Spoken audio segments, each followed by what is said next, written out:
Hello students, as we doing chapter 4th of class 12th, that is chemical kinetics, here is the lecture number 4. So our today's topic is law of mass action. So your law of mass action states that at a particular temperature, at a given temperature,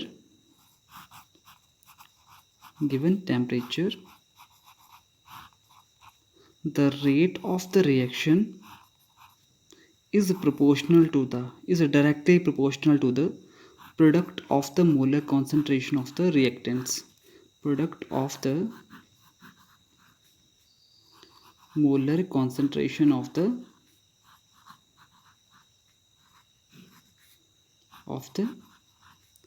reactants. तो आपका law of mass action क्या बोलता है that जो आपकी rate होगी reaction की वो किसके डायरेक्टली प्रोपोर्शनल होगी, जो आपकी रिएक्टेंट्स हैं उनकी मोलर कॉन्सेंट्रेशन के प्रोडक्ट्स के. ठीक है, तो एग्जांपल लेके समझते हैं अभी. ठीक है, suppose reaction A plus B changes to product P. ठीक है, तो इसके लिए आप लॉ ऑफ मास एक्शन कैसे अप्लाई करेंगे, तो हम बोलेंगे according to the law of mass action, ठीक है, your rate will be directly proportional to the product of the molar concentration of the reactants. तो रिएक्टेंट्स हैं आपके पास A एंड B. तो आपको पता होना चाहिए कि अगर आप मोलर कॉन्सेंट्रेशन को डिनोट कर रहे हो किसी रिएक्टेंट की, तब आप उसके बाहर के लगा दोगे, स्क्वायर ब्रैकेट लगा दोगे. तो जो आपकी स्क्वायर ब्रैकेट है वो क्या बताती है, मोलर कॉन्सेंट्रेशन. ठीक है, तो यहाँ पे rate is directly proportional to the product of the molar concentration of the reactants. तो मोलर कॉन्सेंट्रेशन कैसे लिखोगे आप रिएक्टेंट्स की, जैसे मेरे को ए की रिएक्टेंट की मोलर कॉन्सेंट्रेशन लिखनी, तो मैं क्या करूँगा, स्क्वायर ब्रैकेट लगा दूंगा ए के सराउंडिंग में. वैसे ही प्रोडक्ट बोला है तो मल्टीप्लिकेशन होगा किसकी मोलर कॉन्सेंट्रेशन के साथ, दूसरे जो रिएक्टेंट होगा उसकी मोलर कॉन्सेंट्रेशन के साथ. ठीक है, तो आपका लॉ ऑफ मास एक्शन क्या बोलता है that your rate is directly proportional to the product of the molar concentration of the reactants. और आपकी जो मोलर कॉन्सेंट्रेशन है वो स्क्वायर ब्रैकेट से डिनोट होगी. ठीक है, this is your directly proportional sign. तो जब मैं इसको हटाऊंगा तो आपका कोई कांस्टेंट लग जाएगा. तो रेट किसकी इक्वल हो जाएगी, rate is equal to constant k A into B. So this k is called as the rate constant. This k is called as the rate constant. इसके बारे में हम बाद में बात करते हैं.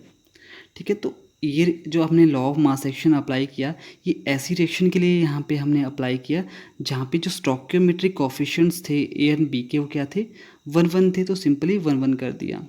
तो अगर स्टोइकियोमेट्रिक कोफिशिएंट्स डिफरेंट है तो कैसे लिखोगे, तो उसको भी हम सपोज कोई डिफरेंट रिएक्शन मान लेते हैं. हम suppose your 2A plus B changes to product C. इनके लिए आप लॉ ऑफ मास एक्शन कैसे अप्लाई करोगे, तो इनके लिए लॉ ऑफ मास एक्शन बोलता है that your rate is directly proportional to the product of the molar concentration of the reactants with each concentration term raise to the power equal to the stoichiometric coefficient of that reactant. कि जो molar concentration होगी reactant की, जो तो उसकी जो concentration की power होगी वो किसके इक्वल होगी, वो होगी उनके स्टोइकियोमेट्रिक कोफिशिएंट्स के इक्वल. तो ए का जो स्टोइकियोमेट्रिक कोफिशिएंट था वो 2 था और बी का जो स्टोइकियोमेट्रिक कोफिशिएंट था वो 1 था. तो मैं यहाँ पे सिंपली रिएक्शन को देख के बता दिया कि जो कॉन्सेंट्रेशन टर्म्स की पावर्स होंगी वो क्या क्या होंगी. तो ऐसे जनरली हम देख के बता दे रहे हैं रिएक्शन को देख के कि रेट कैसे लिखोगे और क्या उनकी कॉन्सेंट्रेशन की पावर्स होंगी. तो आपका जो ये लॉ ऑफ मास एक्शन होता है ये होता है आपका theoretical. So now we do the definition of the rate constant. So इसको मैं इक्वेशन नंबर 1 बोल देता हूँ. ठीक है, तो अभी हम क्या करेंगे, रेट कांस्टेंट की डेफिनेशन करेंगे. ठीक है, ब्रैकेट में कर दो के. ठीक है, तो सपोज अगर मैं मानूँ ए की कॉन्सेंट्रेशन 1 मानूँ, बी की कॉन्सेंट्रेशन 1 मानूँ. ठीक है, तो आप मान लो ए की कॉन्सेंट्रेशन 1 मान ली, if concentration of reactant A is equal to 1 and also the molar concentration of reactant B equal to 1, ठीक है, देन आपकी इक्वेशन 1 क्या बन जाएगी, देन योर इक्वेशन 1 क्या हो जाएगा, वहाँ पे जो आपकी रेट है वो किसके इक्वल हो जाएगी, ओनली के, क्योंकि आगे तो 1 1 बन जाएगा। ए कॉन्सेंट्रेशन ऑफ ए की जगह मैंने 1 फिल किया, कॉन्सेंट्रेशन ऑफ बी की जगह मैंने 1 फिल किया, तो आपका जो यहाँ पे क्या बच जाएगा, आपकी राइट हैंड साइड सिर्फ के बच जाएगा। तो रेट जो है किसके इक्वल हो जाएगी, कांस्टेंट के, that is your rate constant. तो आप यहाँ इसको देख के ही डेफिनेशन बना सकते हो रेट कांस्टेंट की।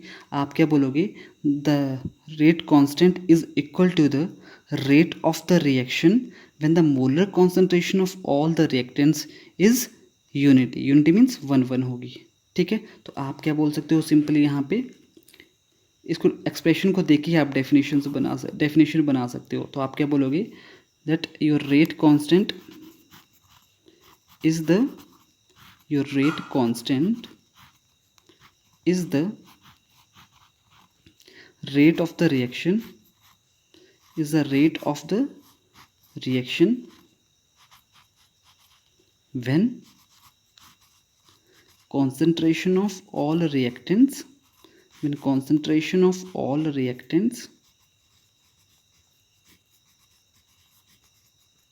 is unity.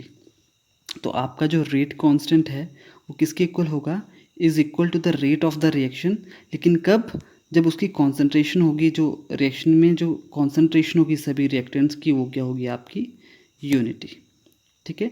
तो रेट कांस्टेंट जनरली होता है किसके इक्वल है, रेट ऑफ द रिएक्शन के इक्वल, लेकिन कंडीशन क्या है आपके पास, आपकी जो मोलर कॉन्सेंट्रेशन है रिएक्टेंट्स की वो क्या होनी चाहिए, यूनिटी, ठीक है।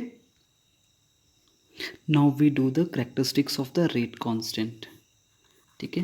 So your first characteristic is, जो आपका रेट कांस्टेंट है, it is the measure of the rate of the reaction. तो आप बोलोगे it is the measure of the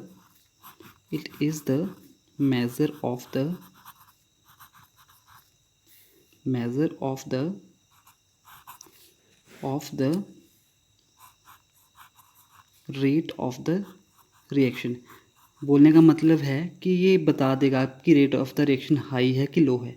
कैसे बताएगा ये, अगर के आपकी वैल्यू क्या हुई, के की वैल्यू हाई हुई, तो आपकी जो रेट होगी, रेट ऑफ द रिएक्शन की वैल्यू होगी, वो भी क्या होगी, हाई होगी। और अगर आपकी के की वैल्यू क्या है, लो है, तो आपकी जो रेट ऑफ रिएक्शन की वैल्यू होगी वो भी क्या होगी, लो। तो बता दे रहा ना, इसको देख के ही हम बता सकते हैं कि आपकी rate of the reaction high है कि लो है। तो आप क्या बोल सकते, it is the measure of the rate of the reaction, कि हम इसको देख के रेट ऑफ द रिएक्शन को एक हिसाब से प्रिडिक्ट कर सकते हैं कि हाई है कि लो है, ठीक है। So your second characteristic is, ठीक है, कि जो डिफरेंट रिएक्शंस होंगी, that your different reactions have different rate constant values, ठीक है। तो डिफरेंट रिएक्शंस के लिए जो के की वैल्यू होगी वो भी क्या होगी, डिफरेंट होगी, सेम कभी भी नहीं होगी, ठीक है। So and your third characteristic is, ठीक है, कि जो आपका रेट कांस्टेंट है, ध्यान देना, जो ये आपका रेट कांस्टेंट है ये डिपेंड करता है, depends on temperature,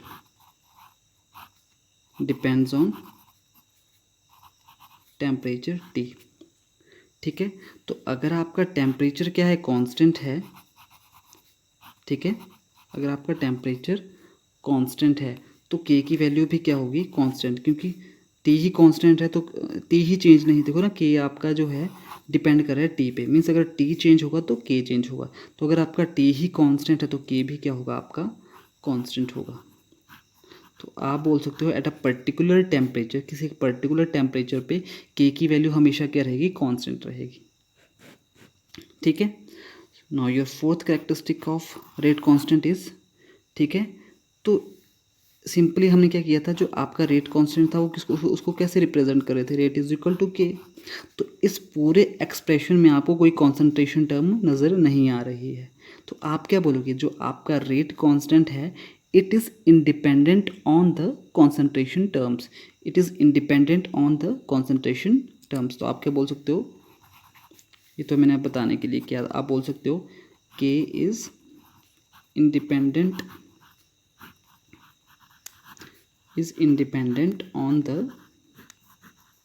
on the concentration terms for a particular or for a given reaction. ठीक है, these are your 4 characteristics of rate constant. So our next law is rate law. Your rate law states that at a particular temperature or at a given temperature,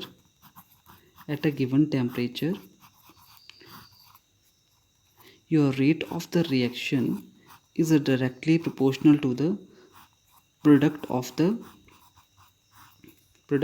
the molar concentration of the reactants. ठीक है, तो हमने law of mass action में भी क्या किया था, वहाँ पे भी जो रेट ऑफ रिएक्शन थी वहाँ पे क्या बोलते थे, that it is directly proportional to the product of the molar concentration of the reactants. ठीक है, लेकिन वहाँ पे हमने ये भी पढ़ा था कि जो कॉन्सेंट्रेशन टर्म्स होंगी, ठीक है, उनकी जो पावर रेज करेंगी वो किसके इक्वल होंगी, स्टोइकोमेट्रिक कोएफिशिएंट्स के इक्वल होगी। लेकिन यहाँ पे ऐसा नहीं होगा। ठीक है, जो पावर है कॉन्सेंट्रेशन टर्म्स की वो इक्वल भी हो सकती है आपकी स्टोइकोमेट्रिक कोएफिशिएंट्स के, और नहीं भी इक्वल हो सकती है। तो आपका ये क्या बोलता है rate law, that rate of the reaction is directly proportional to the product of the molar concentration of the reactants with each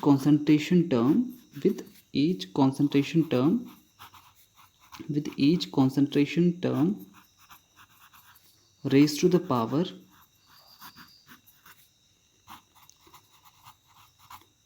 which may or may not be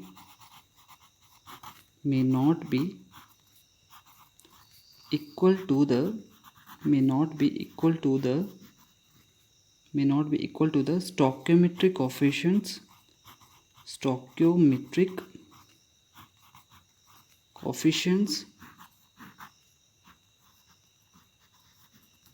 appeared in the balanced chemical equation.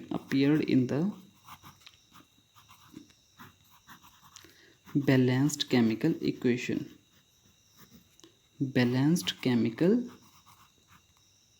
equation. ठीक है, तो हमने यहाँ पे क्या बात की, no doubt it is somewhat similar to the law of mass action. ठीक है, लेकिन यहाँ पे जो कॉन्सेंट्रेशन टर्म्स की जो पावर होंगी, ठीक है, वो स्टोइकोमेट्रिक कोएफिशिएंट्स के इक्वल भी हो सकती है और नॉट इक्वल भी हो सकती है। ठीक है, तो हम रिएक्शन को समझ के इसको अच्छे से समझते हैं। ठीक है, for example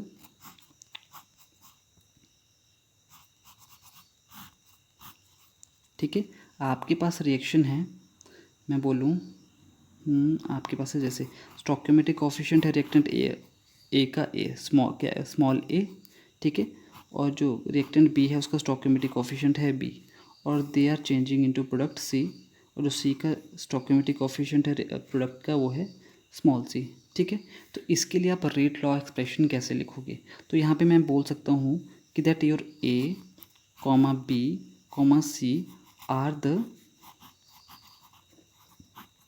stoichiometric coefficients of reactant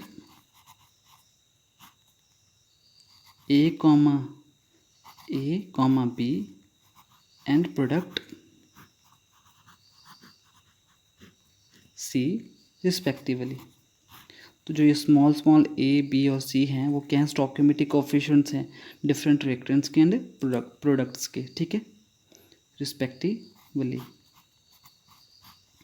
ठीक है, तो according to the rate law,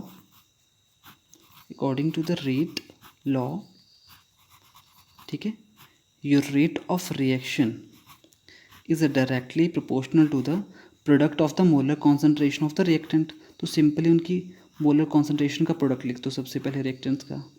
अब जो कॉन्सेंट्रेशन टर्म्स हैं उनकी पावर क्या रेज करोगे, ठीक है।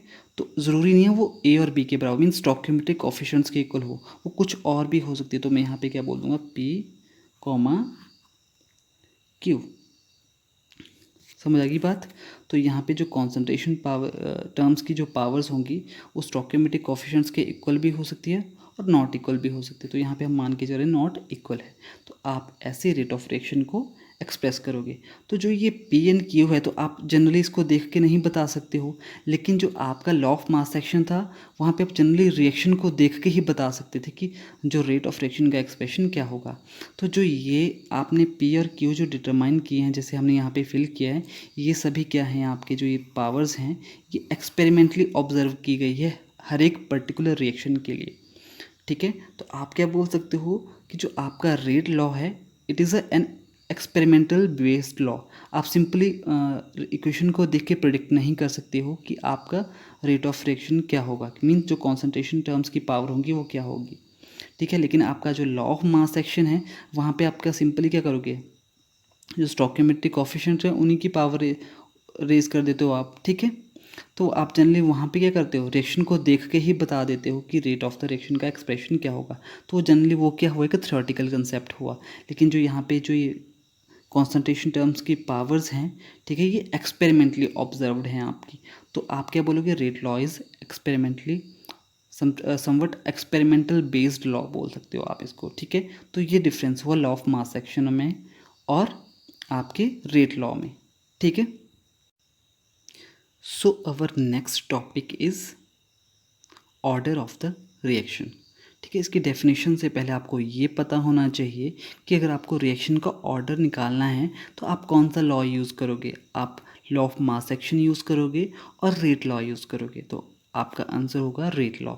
तो ऑर्डर ऑफ रिएक्शन निकालना है आपको तो कौन सा लॉ यूज़ करोगे आप, रेट लॉ। तो आप क्या बोलोगे, simply first point, rate law is used to calculate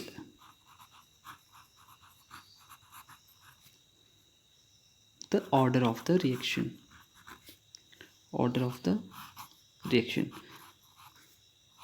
ठीक है। तो आप रेट लॉ यूज़ करोगे अगर आपको रिएक्शन का ऑर्डर फाइंड आउट करना है, ठीक है। लेकिन आपका ऑर्डर ऑफ रिएक्शन होता क्या है उसकी बात करते हैं अभी हम, ठीक है। तो आपका रेट लॉ क्या बोलता है, फॉर एग्जांपल सपोज मैं बोल दूं मेरे पास है reaction small a capital a small b capital b changes to product c बोल दूं या पी बोल दूं मैं, ठीक है। तो रेट लॉ क्या बोलता है, अकॉर्डिंग टू रेट लॉ, ठीक है, your rate of the reaction is equal या डायरेक्टली प्रोपोर्शनल बोल दो तुम, ठीक है, product of the molar concentration of the reactants. और वो पावर्स क्या होंगी, वो समवट डिफरेंट होंगी स्टोइकियोमेट्रिक कोफिशिएंट्स की, और समटाइम्स क्या होंगी, वो स्टोइकियोमेट्रिक कोफिशिएंट्स के इक्वल भी हो सकती हैं, जो अभी हमने बात की थी वहाँ पे रेट लॉ में, ठीक है। तो जो ये पावर्स हैं इनको सम करके क्या नंबर आएगा, वही उस रिएक्शन का क्या होगा, ऑर्डर होगा। मीन्स जो रेट ऑफ द रिएक्शन का जो एक्सप्रेशन है किसके अकॉर्डिंग, रेट लॉ के अकॉर्डिंग, ठीक है। वहाँ पे जो आपकी कॉन्सेंट्रेशन टर्म्स रेज हुई हैं उन सभी पावर्स का जो एडिशन करके नंबर आएगा वही उस रिएक्शन का क्या होगा, ऑर्डर होगा। फॉर एग्जांपल मैं यहाँ पे बोलूँ तो यहाँ पे ऑर्डर ऑफ रिएक्शन क्या होगा, उस हिसाब से इन पावर्स का सम। तो पावर्स क्या है, P प्लस Q। तो जो सम करके नंबर आएगा वही क्या होगा, उस रिएक्शन का ऑर्डर। तो आप कैसे डिफाइन कर सकते हो, the order of reaction is defined as the sum of the powers, ठीक है। The order of the reaction, definition कर लेते हैं इसको, ठीक है। The order of reaction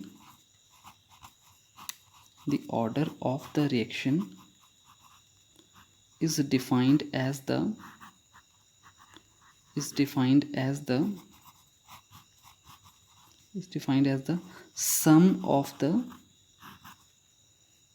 sum of the powers to which your concentration terms terms are raised in the rate law expression. In the rate law expression, कि जो आपके rate law expression है उसमें जो कॉन्सेंट्रेशन टर्म्स की powers हैं उनका जब हम सम करेंगे तो जिससे वो नंबर आएगा वो क्या बताएगा आपको, रिएक्शन का ऑर्डर बताएगा। ठीक है, अभी सिंपली हम जनरल एग्जांपल एक ही करते हैं। तो आपके लिए है रिएक्शन जैसे N2O5 फॉर एग्जांपल N2O5, इसकी मैं डिकम्पोजिशन कर देता हूँ तो ये टूट जाएगा 2NO2, ठीक है, प्लस हाफ O2। ठीक है, तो इसके लिए जो एक्सपेरिमेंटली रेट फाइंड आउट की गई है तो वो ऐसे है, rate is equal to the proportionality constant हटा के आप के लगा सकते हो, साथ में N2O5 raise to the power 1, और इसके लिए फाइंड आउट किया गया है कि जो स्टोइकियोमेट्रिक कोएफिशिएंट होगा वही उसकी पावर होगी रिएक्टेंट की भी। ठीक है, तो यहाँ पे पावर को अगर मैं सम करूँगा तो देखो एक ही रिएक्टेंट है और उसकी पावर भी 1 है, तो ऑर्डर क्या होगा, ऑर्डर भी क्या होगा आपका एक 1, ऑर्डर भी क्या होगा 1, क्योंकि पावर्स का सम ही होता है ना आपका ऑर्डर। तो यहाँ पे पावर सिर्फ है एक, तो आपका ऑर्डर क्या है इस रिएक्शन का 1। तो आप इस रिएक्शन को क्या बोल दोगे, first order reaction, first order reaction. तो ऐसे ही किसी रिएक्शन का आपका जो कॉन्सेंट्रेशन टर्म की पावर 0 आती है तो आप क्या बोलोगे, यहाँ पे अगर 0 होता तो ऑर्डर क्या बन जाता आपका 0, तो आप उस रिएक्शन को बोलते हैं 0 ऑर्डर रिएक्शन।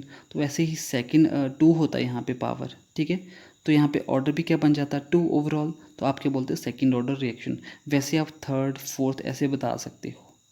ठीक है, तो ऑर्डर ऑफ रिएक्शन क्या हुआ, sum of the powers to which your concentration terms are raised in the rate law expression. ठीक है, तो आप क्या करोगे, रेट एक्सप्रेशन से कैसे निकालोगे ऑर्डर ऑफ रिएक्शन, जो ठीक है, तो जो आपकी कॉन्सेंट्रेशन टर्म्स होंगी उनकी जो पावर्स होंगी उनका सम करके क्या जो नंबर आएगा उसी को क्या बोल दोगे आप उस रिएक्शन का ऑर्डर। ठीक है, so if you like my work, so please like, share and subscribe my channel. Thank you.